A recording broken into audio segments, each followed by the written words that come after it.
nakakatuwa lang kahit papano, no, naiibsan siguro yung stress natin bilang mga evacuees kung nag-evacuate tayo na kasama natin yung ating mga fur babies. Nagpunta ako, no, dito sa Bagong Silangan Evacuation Center sa District 2 sa Quezon City.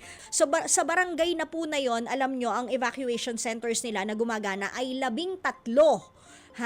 Kabilang na nga po yung pinuntahan ko, yung Barangay Bagong Silangan Evacuation Center, yung Bagong Silangan Elementary and High School, kasama na dyan yung Kawayan Housing, simbahan, pati na rin mga multipurpose centers. Ito po ay ginawa nila, tinransform nila into an evacuation center.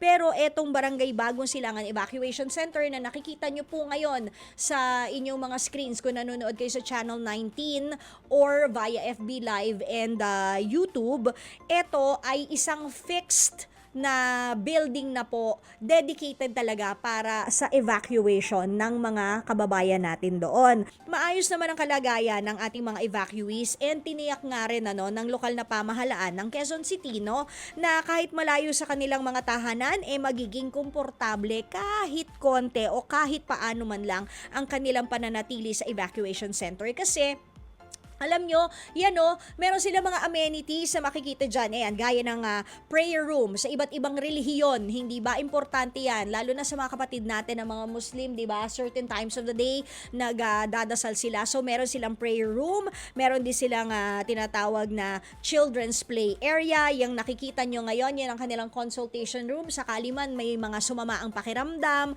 Kumpleto rin yan sa mga gamot na usually ay kinakailangan sa mga paunang lunas. Meron din dyan kama para dun sa pasyente. Meron din po ditong breastfeeding area para naman komportableng nakakapag-breastfeed in private si mommy. At meron ding children's play area. So nakalaan din ang ikalawang palapag nila kasi parang 4 stories yon. Yung second floor, yan yung play area. Nakikita nyo ngayon, ayan, may trampoline pa.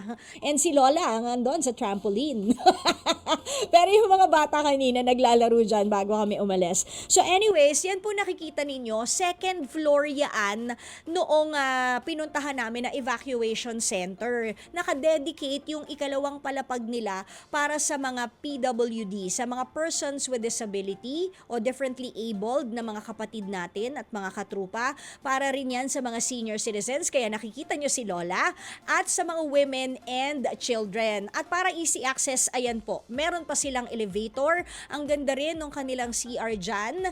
At yung first floor naman kasi, yun yung kanilang mess hall. Doon sila kumakain. Yan. And yung third and fourth floor, yun mix na yon, all families na yon. Pero binigyan talaga nila, nag-designate talaga sila ng area para sa women, children, PWD, and senior citizens. At ay nako, ang galing talaga sa ground floor, mess hall. Tapos, andun yung check-in area nila. And then, may isang tolda po doon sa ground floor. Nakahiwalay naman po sa mess hall.